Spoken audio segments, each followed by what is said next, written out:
Can you negotiate when you buy a new car? यानी my question is, can you do the bargaining in terms of price? क्या price पे bargain कर सकते हो when you buy a new car? बहुत से लोगों का इस पर रिस्पॉन्स होता है कि ये चीज़ तो पॉसिबल नहीं है कि जब नई गाड़ी खरीद रहे हो तो उसमें तो कैसी नेगोशिएशन।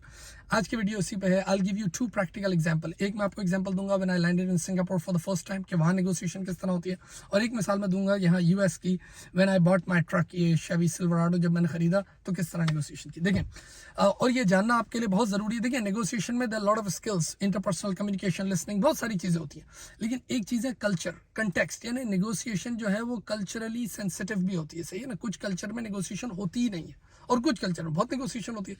जैसे मिसाल के तौर पे जब हम गाड़ियों की बात करते हैं तो नई गाड़ी खरीदने पे when we talk about Pakistan for example, तो पाकिस्तान में नेगोशिएशन यानी इज नो पॉइंट। कोई पूछ भी नहीं सकता कि यार नेगोशिएशन हो सकती है क्या नई गाड़ी पे, नहीं, जो टिकट बाटा प्राइस है यू हैव टू पे दैट प्राइस, और वो भी 8-9 महीने पहले देनी होती है आपको, सही ना। लेकिन यहाँ यूएस में दिस इज वेरी नॉर्मल। अच्छा, अब जिनको नहीं पता, मैंने बहुत से ऐसे लोग भी देखे जो बाकायदा धोखा खा जाते हैं, उनको पता ही नहीं, वो बोलते हैं यार नई गाड़ी खरीद रहे हैं, हाउ कैन वी नेगोशिएट, जबकि यहाँ पर बहुत अच्छा अमाउंट नेगोशिएट हो जाता है अगर आपके पास अच्छी इन्फॉर्मेशन, नॉलेज है, और आपको ये बात, सबसे पहली बात आपको ये पता हो कि यार आई कैन नेगोशिएट, सही है ना। तो आप 5-5, 10-10 हज़ार डॉलर यानी आप 2-2 मिलियन पीकेआर की अगर आप बात करें तो आप उतना नेगोशिएट करा लेते हो। जैसे मुझे याद है कि मैंने जब ये अपना ट्रक लिया था, आई थिंक इट वाज 2019-2018 इस तरह था, मैं गया था दूसरे शहर। अच्छा, अमेरिका में गाड़ी खरीदना ऐसा है जैसे आप आलू प्याज का डिसीजन ले रहे होते हो। यकीन करें, कभी कभार ऐसा भी होता है। एक दफा मुझे याद है मैं एक हार्ले के स्टोर पे गया, तो मैं तो सिर्फ ऐसे बाइक देख रहा था, तो उसने मुझसे कहा कि you can buy right now, क्योंकि ये बाय फौरन हो जाती है। इस तरह मैंने कहा ना, बैंक इनके हाथ में ऐसे होते हैं, ये फौरन आपको खरीदवा देते हैं। और यानी इसको यूं ही समझ लें, लोग जिस तरह मोबाइल रखते हैं इस तरह गाड़ी रखते हैं, हर बच्चे के पास, सबके पास ज़रूरी है। मैं गया था दूसरे शहर ये ट्रक बाय करने, तो मैंने उसको एक ऑफर की, और ये बड़ा मुश्किल होता है कि कभी आप शोरूम में जाओ and you walk out without the car. यानी वो इतना अच्छा सेल्समैन होते हैं और सेल्समैनशिप उनकी इतनी अच्छी है, और आप थोड़ी सी अच्छी प्राइस और बात करो तो वो आपको ज़रूर गाड़ी पहना देते हैं। यानी ये बात ही नहीं है कि आप गाड़ी लेके बाहर ना हो, ये ऑलवेज ऐसे ही होता है, हमेशा वन गो में गाड़ी हो जाती है या बाइक हो जाती है जो भी। तो जब मैं उधर पहुंचा, हमारी आपस में नेगोशिएशन हुई और मैंने ज़ाहिर है उसको डाउन पेमेंट की बात की, सारी चीज़ें। $30 पर मंथ इंस्टॉलमेंट पे हमारी डील नहीं हुई। यानी दिस इज़ वेरी एक्सेप्शनल, बहुत रेयर है, क्योंकि मुझे, मेरा ख्याल है वो कह रहा था $430, और मैंने कहा नहीं, I can pay $400 per month. तो खैर हमारी डील नहीं हुई और मैं वापस आ गया। जब मैं वापस आया, नेक्स्ट डे मुझे कॉल आई, क्योंकि उनका एक शोरूम इधर भी था, तो उन्होंने मुझे कॉल की कि sir we ready to give you in $400 a month. यानी उन्होंने बात मान ली मेरी, सही है ना। और उसके बाद उन्होंने बाकायदा मुझे गाड़ी डिलीवर की और बोला अब आपको आने की भी जरूरत नहीं, क्योंकि मैं तो नाराज हुआ।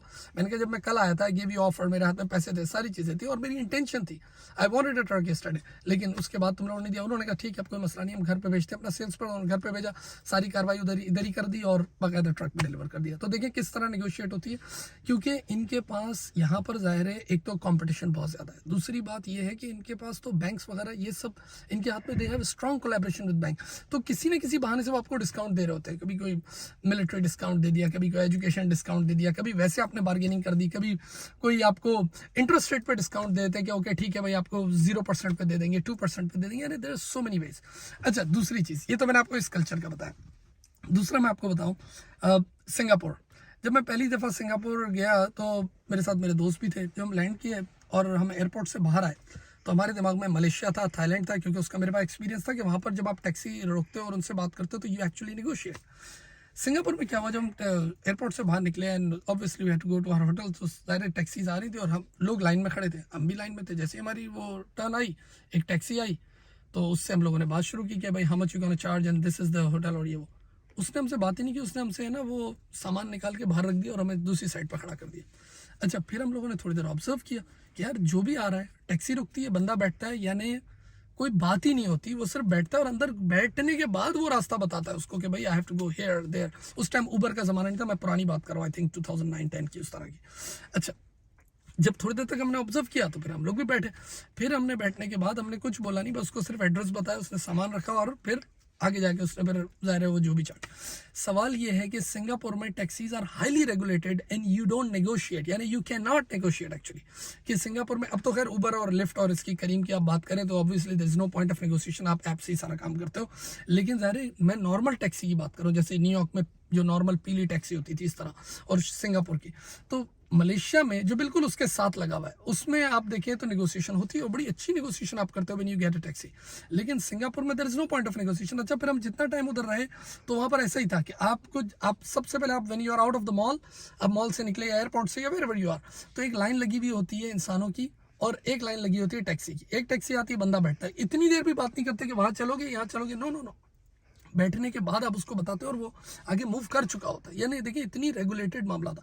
तो फिर उसके बाद ज़ाहिर है हमारी भी लर्निंग हो गई कि हाँ भाई इसी तरह होता है। तो नेक्स्ट टाइम जब भी गए तो फिर ज़ाहिर है, और उसके बाद उस ट्रिप पे भी यही चीज़ ऑब्जर्व की कि भाई यहाँ पर नेगोशिएशन नहीं होती। तो देखिए ये इन्फॉर्मेशन कितनी इंपॉर्टेंट है, क्योंकि आप एक कल्चर में रह रहे होते हो। आपने मिसाल के तौर पे देखा होता है कि भाई टैक्सी में नेगोशिएशन होती है बट गाड़ियों में नेगोशिएशन नहीं होती। When you buy new car, no negotiation, not a single penny. लेकिन अगर यही चीज़ को हम यूएस में करके देखें तो ज़ाहिर है मैंने अभी आपसे कहा कि बिग नेगोशिएशन, लेकिन $30 पर मंथ अगर मैंने उससे तोड़वाए तो मल्टीप्लाई बाय 60 कितना अमाउंट हो गया, तो एक अच्छा अमाउंट हो गया ना वो भी आप। और उससे पहले ही मैंने और नेगोशिएशन उससे की थी, वो गिरा के वो 430 पे आया था और मैं 400 पे था, and still I got the deal. अच्छा, इसी तरह आप ये सोचते हो कि नहीं यार टैक्सी में तो नेगोशिएशन होती है लेकिन कुछ जगहों पर नहीं होती। तो what is important is the information, कि आपको ये पता होना चाहिए कि भाई नेगोशिएशन करते हुए देयर लॉट ऑफ स्किल्स जो इंपॉर्टेंट होते हैं। लेकिन आपके पास कितने भी स्किल हो, no matter you are good communicator, listener, आपकी इंटरपर्सनल स्किल अच्छी है, आप रॉजर फिशर, यूशर फिशर की किताबें लेके घूम रहे हैं, but in this context let's say if there is no negotiation there is no point of negotiation. Thank you.